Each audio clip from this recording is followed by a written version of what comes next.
이스라엘과 이란이 휴전이 공식적으로 발효되면서 주식시장, 또 국제유가는 물론이고요. 가상자산 시장도 긍정적인 영향을 받았죠. 게다가 미국 정부는 관련된 추가 정책도 추진하고 있다는데요. 어떤 내용인지 살펴보겠습니다. 스매시파이 백훈종 대표 모셨습니다. 어서 안녕하세요. 오세요. 네, 안녕하세요. 최근에 이제 지정학적 리스크가 해소되면서 비트코인들도 다시 회복을 빨리 하고 있습니다. 근데 이 상황이 이제 비트코인만 봤을 때는 이런데 최근에 제가 들은 거로는 이제 비트코인 말고 자꾸 알트코인이 간다고 막 얘기를 하는 사람들이 너무 많아지고 있는 거예요. 그래서 또 나오시면 여쭤봐야겠다. 진짜 알트가 할 건지. 이렇게 생각했었는데 비트랑 알트에서 지난번에 말씀하실 때 알트가 조금 이제 별로인 것처럼 말씀을 하셨던 기억이 있는데 이렇게 비트가 다시 빠졌다가 상승으로 돌았을 때 지금 상황에서는 어떻게 바뀐 거라고 봐야 될까요? 마찬가지 상황입니다. 똑같이 바뀐 게 없나요? 계속 비트를 사야 되나요? 예, 알트코인이 지금 시가총액이 계속해서 낮아지고 있고 네. 비트코인 대비해서요. 비트코인 도미넌스가 66%까지 올라가 있는데 알트코인이 왜 이렇게 조명을 못 받냐면 네. 이 비트코인이 올랐을 때 그 순환매가 돌 수 있는 시장이 이제 더 이상 알트코인이 아니라 비트코인 트레저리 기업들로 많이 옮겨갔기 때문이에요. 사실상 비트코인이 ETF가 출시되고 나서 전통 금융시장, 주식시장에서 더 많이 거래되면서 네. 이 비트코인 가격이 오른다, 즉 비트코인 ETF 가격이 오른다, 그 수혜를 입은 순환매 주식들이 이제 알트코인이 아닌 거죠. 비트코인을 꾸준히 축적하고 있는 비트코인 트레저리 기업들이 그 유동성을 다 가져가는 겁니다. 그래서 알트코인으로 쉽게 돈이 넘어오지 못하고 있고 알트코인은 더 많은 희망과 더 많은 꿈을 제시해야 결국 앞으로 양적 완화 국면이 드디어 찾아왔을 때 간신히 몇 개 종목이 좀 가격이 올라갈 수 있지 않을까 그렇게 생각을 합니다. 지금 화면에 나와요. 비트코인 트레저리에 대해서 이제 비트코인 뭐 투자하시는 분들이야 이런 용어를 이제 쉽게 접하니까 다 알고 계실 텐데 또 우리 시청자분들 중에 또 처음 접하시는 분들 계시거든요. 알려주세요. 네, 비트코인의 재무 전략, 즉 비트코인을 이제 회사의 CFO나 네. 자산 관리, 재무 관리자가 기업의 대차 대조표에 넣어서 비트코인을 꾸준하게 모아나가는 그런 기업들이라고 보시면 됩니다. 보통 트레저리라고 얘기하면 네. 보통 은행에서 트레저리 이렇게 얘기하면은 보통 이제 국채라거나 아니면은 이제 자기 자본 전체를 운용하는 딜링룸 중에서 머니마켓이라 그래서 이제 고유 자산 중에 가장 안전한 것만 가지고 있는 곳을 트레저리라고 불렀던 기억이에요. 그러면 이제 비트코인 트레저리다. 그럼 비트코인이 세상에서 제일 안전하다. 이렇게 돼서 그것만 계속 모으는 기업이 총칭한다고 보면 되는 건가요? 저도 비트코인 트레저리라는 단어를 쓰길래 도대체가 이걸 왜 이렇게 부르는지 저는 이해가 잘 안 되거든요. 트레저리 뭔가 안전한 자산을 네, 네. 갖고 있는 건데. 보물이잖아요. 원래 네, 트레저리. 트레저, 네. 보물인데 그걸 가지고 있어야 되는데 그것만 가지고 있다 그래서 마이크로 스트래티지처럼 그냥 그걸로 한 명이 성공했다고 나머지들도 다 똑같이 한다고 그러는데 이거를 어떻게 받아야 될지. 그렇게 생각하면 ETF도 트레저리잖아요.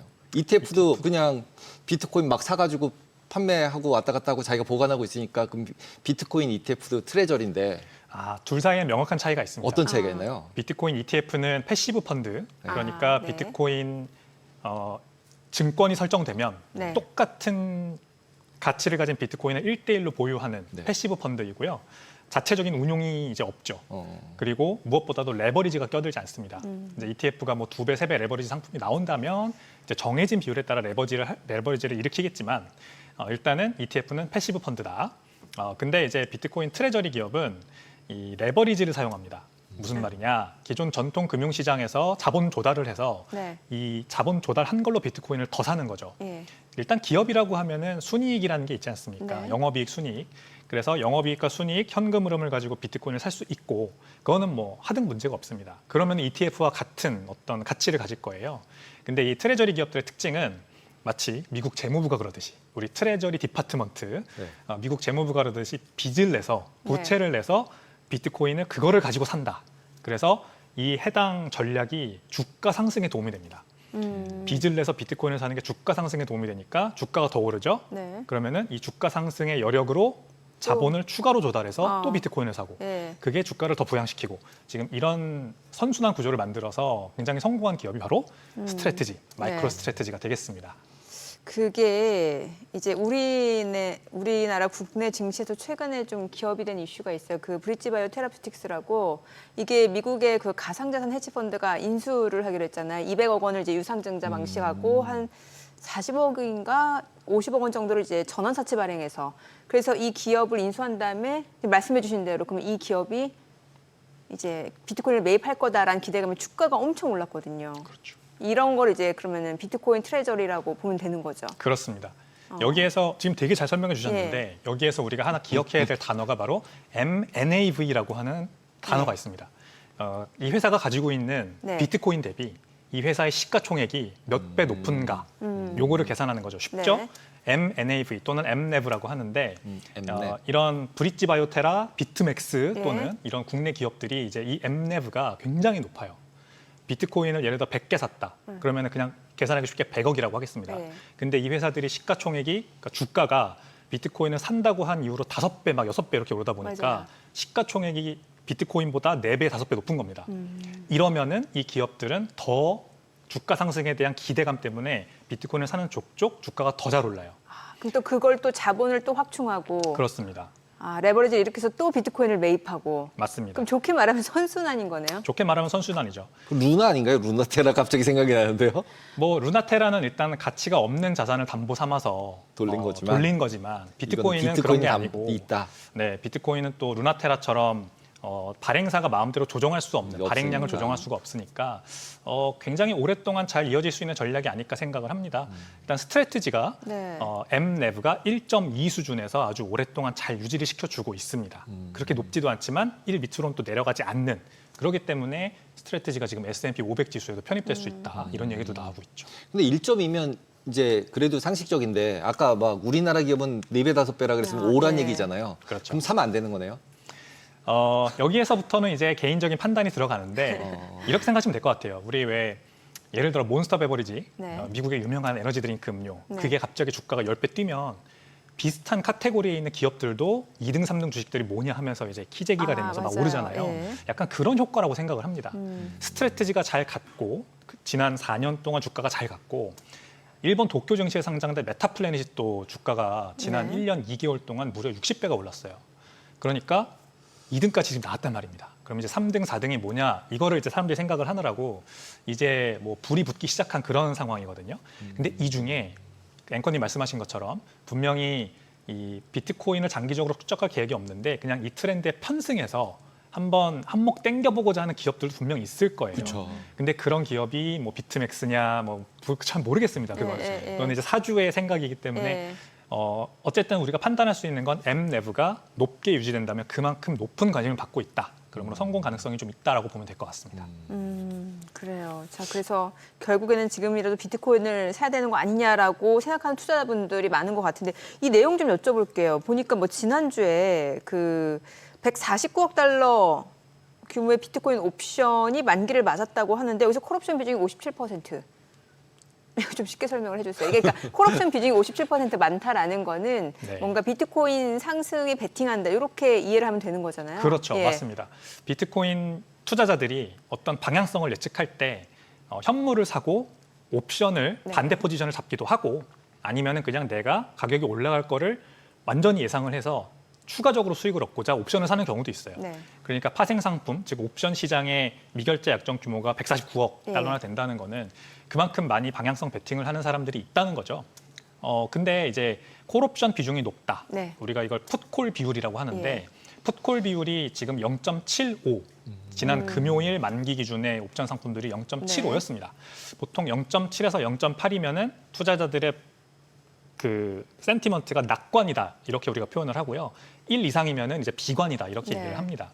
근데 0.75였으니까 이제 투자자들이 낙관을 한다는 걸 의미하는 거고 비트코인 가격이 단기적으로는 오를 것 같다라고 보는 투자자들이 많다는 거죠. 그리고 비트코인 투자자들이 이제 콜옵션을 많이 산다. 여기 네. 이제 콜옵션의 만기와 가격들이 여러 개 있습니다만 전체 만기를 기준으로 했을 때 14만 달러 콜옵션 미결제 약정이 가장 많대요. 그러니까 비트코인 가격이 단기간 안에는 14만 달러까지 갈 거라고 보는 세력이 우세하다. 이렇게 해석을 할 수 있겠습니다. 근데 보통 주가 지수에서 봤을 때는 그 많잖아요. 그럼 거기까지 못 가요. 그 딱 전까지만 가고 더 이상 못 오르더라고요. 저의 경험상으로 보면. 그러면 14만 불 근처까지는 갈 기대를 다 하고 있다. 이렇게 보면 되는 거겠네요. 네, 거기에다 플러스 극단적인 가격에도 상당히 많은 미결제 약정이 몰려 있다고 합니다. 극단적인 거. 30만 달러에 와. 2등으로 많은 미결제 약정이 몰려 있고요. 30만 달러. 또 8만 5천 달러, 9만 네. 5천 달러 풋옵션에도 세 번째로 많은 미결제 약정이 몰려 있대요. 지금 이 옵션들은 주로 어디 바이낸스나 이런 데 있는 거예요? 어디에서 거래를 제일 많이 하고 있는 건가요? 지금 말씀드리는 거는 데리비트 거래소라고 옵션 시장 규모 기준으로는 전 세계 1위 거래소입니다. 비트코인 옵션 기준으로요. 근데 이렇게 극단적으로 양극단에 많은 미결제 약정이 몰려 있다는 거는 그만큼 이 시장이 방향성을 잘 찾지 못하고 있는 가운데 그나마 단기적으로는 상승 가능성에 베팅하고 있다. 이렇게 해석을 하는 게 맞는 것 같습니다. 네. 뭐 어찌됐건 지금 전반적으로 뭐 비트코인 가상자산에 대해서 굉장히 지금 여건 자체가 우호적으로 형성이 되는 것 같아요. 실제로 지금 트럼프 대통령이 보니까 최근에 그 주택담보대출 이제 모기지잖아요, 미국에서 모기지론에 대해서 이제 신청할 때 가상자산도 그러니까 비트코인도 자산으로 인정하겠다라는 거잖아요. 이걸 추진하겠다면서요. 맞습니다. 예. 트럼프 행정부가 이거를 추진을 해서 연방주택금융청 청장인 빌 풀트라고 하는 네. 분이 이제 이거를 SNS에다가 막 이제 좀 언론 플레이를 하셨어요. 네. 내가 이거를 좀 공부해 보고 싶다, 추진해 보고 싶다 이렇게 하다가 여기에 이제 마이클 세일러도 다 댓글을 달고 마이클 셀러까지. 네, 예. 이제 해라 꼭 하랴 이런 거죠. 예. 그래서 빌 풀트가 결국 이제 페니메와 프레디맥 연방주택금융공사 네. 그리고 주택금융공사 요것에다가 암호화폐 전반을 평가 항목에다가 넣어라, 평가 자산에다 넣어라 이렇게 얘기를 했습니다. 보통 그래가지고- 이제 모기지라고 하면 집을 살 때 빌리는 돈이잖아요. 네. 근데 그게 왜 모기지 심사 자산에 들어간다는 말을 저는 이해가 잘 안 되더라고요. 왜냐하면 집 빌릴 때 담보로 가상자산을 잡아주겠다는 건지 아니면은 가상자산을 하는 데서 모기지 하듯이 돈을 빌려주겠다는 건지 어떤 걸 하겠다는 뜻인 거예요? 집 살 네. 때 돈을 이제 담보를 잡아주겠다는 거예요? 굉장히 좋은 질문이십니다. 여기서 사람들이 많이 헷갈려 하는데 네. 담보가 아니라 평가 항목으로 들어간다는 거예요. 그러니까 좀 더 많은 대출을 받을 수 있다 이렇게 그렇죠. 봐야 되는 거죠. 이제 대출 심사를 하는 기관 입장에서 봤을 때는 이 사람이 현재 소득 수준이 있을 거 아닙니까? 근데 이 소득이 만약에 끊겼다. 그러면은 그래도 대출을 연체하지 않고 부도내지 않을 가능성을 봐야 됩니다. 그렇죠. 그래서 자산 내역을 심사를 해요. 예. 그 자산 내역에 기존에는 비트코인이 들어가지 못했어요. 비트코인은 변동성이 너무 크다라는 이유로 조 바이든 행정부에서는 불허를 했습니다. 네. 그래서 이 비트코인 보유자들은 주택담보대출을 받을 때 비트코인을 모두 현금화한 다음에 자산 평가를 받아야만 했어요. 예. 근데 이제 그냥 비트코인으로 평가받을 수 있게 된 겁니다. 네. 그러면은 이제 비트코인을 더 이상 팔지 않아도 되는 그래서 매도세가 사라질 수 있는 모기지 시장에서는 근데 좀 지금 상식적으로는 좀 이해가 안 되는 게 그럼 주식도 다 담보를 해줘야죠. 주식도 안 해주지 않나요? 주택담보대출 받을 때 주식은 담보대출 안 해주는데 네. 비트코인 해주는 건 말도 안 되잖아요. 저는 말이 된다고 생각합니다. 말이 되나요? 네. 비트코인은 주식보다 훨씬 더 안전해요? 안전하고 그리고 뉴트럴하죠. 일단 중립적이죠. 뭐 기업이야, 주식이야 어떤 기업의 어떤 사주, 오너, 주주들에게 이제 종속되는 그런 존재인데 비트코인은 이 발행 주체가 없고 그냥 하나의 인터넷 같은 공유지이기 때문에 요거는 뭐 금처럼 자산으로 이제 활용할 수 있다라고 보는 겁니다. 그래서 저 같은 비트코인 입장에서는 아주 환영할 만한 그런 정책이라 볼 수 있겠죠. 제가 어디서 뉴스를 봤는데 기억이 안 나는데 그 미국에서 비트코인으로 뭘 하면은 양도소득세 안 내게 준다 이런 것도 본 것 같은데. 네, 맞습니다. 예. 지금 오하이오주에서 예, 일단 예. 주 정부단에서 해당 법안이 발의가 되어 예, 있고요. 예, 오하이오주에서는 500불 이하의 네. 비트코인 매도는 그냥 일상생활 맞아요. 결제로 예. 본다. 이런 법안이 지금 위원회는 통과했고 지금 상원을 이제 계류 중이고요. 네. 그리고 연방 정부단에서도 지금 상원 의원 신티아 러미스가 $200 이하 금액은 일상생활 결제로 본다. 네. 그래서 연방 정부단에서도 지금 법안이 하나 나와 있습니다. 그러니까 상원에서 지금 해당 법안이 계류 중이에요. 예. 이렇게 되면은 이제 이게 만약에 현실화되면은 미국에서는 뭐 커피 사 먹고 밥 예, 사 먹고 이런 데 그렇죠. 비트코인을 쓰는 거에는 양도세가 전혀 발생하지 않게 됩니다. 그럼 이게 이제 시작에 불구하고 그게 더 확대될 수 있는 가능성이 커지는 거잖아요. 맞습니다. 예. 제가 이 시간에 한번 소개해 드린 적이 있는데 스테이크 앤 쉐이크라고 예. 미국에 있는 이제 유명한 푸드 체인, 패스트푸드 체인. 여기에서 지금 비트코인 결제를 받고 있거든요. 네.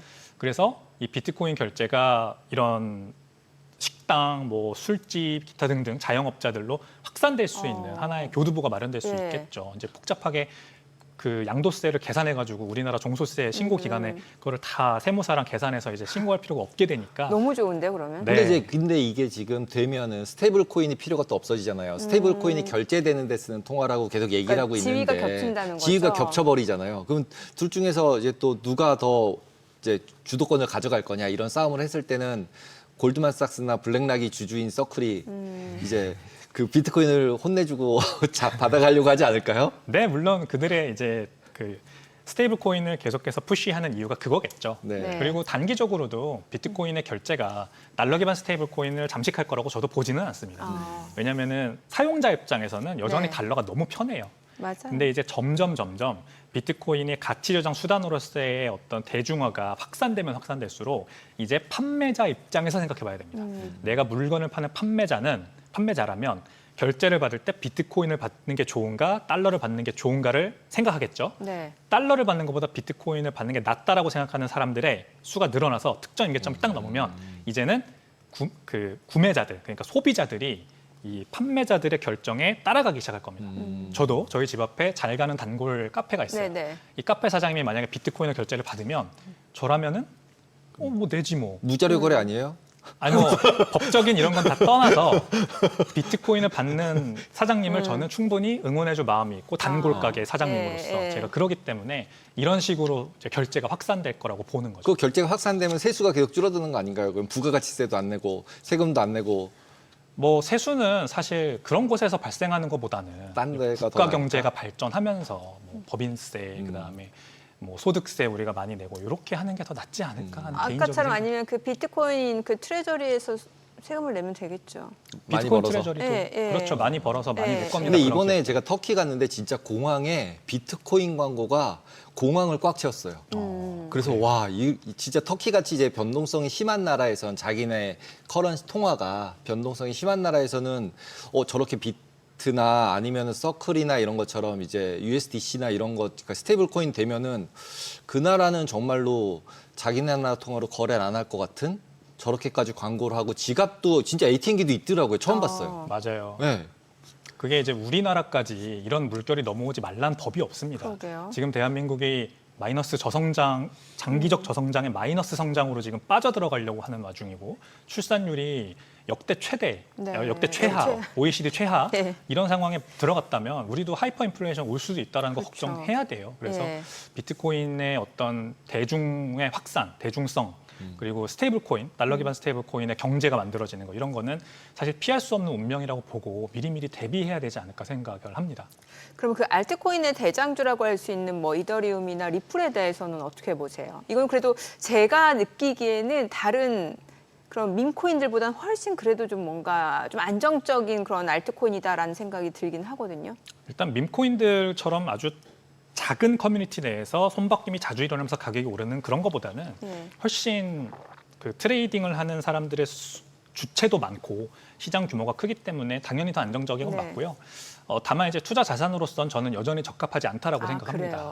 그래요. 이미 XRP는 그 네. SEC와 어떤 소송이나 이런 것들이 끝날 거란 기대감이 예전부터 가격에 저는 반영돼 있다고 보거든요. 근데 이게 이제 돼서 ETF가 나온다고 하면은 그때부터 가격이 막 올라갈 거냐? 그렇지 않을 가능성이 더 크지 않을까. 근데 오히려 XRP는 매월 풀리는 이 내부자들 물량 매도세가 더 크고요. 엄청나게 크고요. 그다음에 그거 외에 ETF가 끝나고 나면 그럼 어떤 호재가 있냐는 관점에서도 되게 모호하거든요. 그래서 섣불리 투자하는 것보다는 조심스럽게 생각하시는 게 좋을 것 같다 생각이 들고요. 이더리움도 굉장히 장기적으로 저평가되었다라는 그 내러티브 때문에 지금 뭐 기관들이 산다, 뭐 코인베이스가 많이 샀다 이런 얘기가 많이 나오는데 사실 이것도 저는 계속 그렇게 떨어졌다면 그럴 만한 이유가 있다고 생각을 하거든요. 네. 그러니까 이더리움의 가장 큰 문제는 그 월드 컴퓨터라고 하는 내러티브는 솔라나나 XRP나 이런 곳에 많이 뺏겼고 그렇다고 희소한 자산으로서의 역할은 비트코인에 완전히 지는 입장이라서 지금 저평가 받는 거예요. 네네. 그래서 장기적으로 봤을 때 어떤 확실한 회신이 있지 않고서는 투자 자산으로 적격하지 않다 이렇게 생각을 합니다. 알겠습니다. 오늘 내용 잘 들었습니다. 고맙습니다. 감사합니다.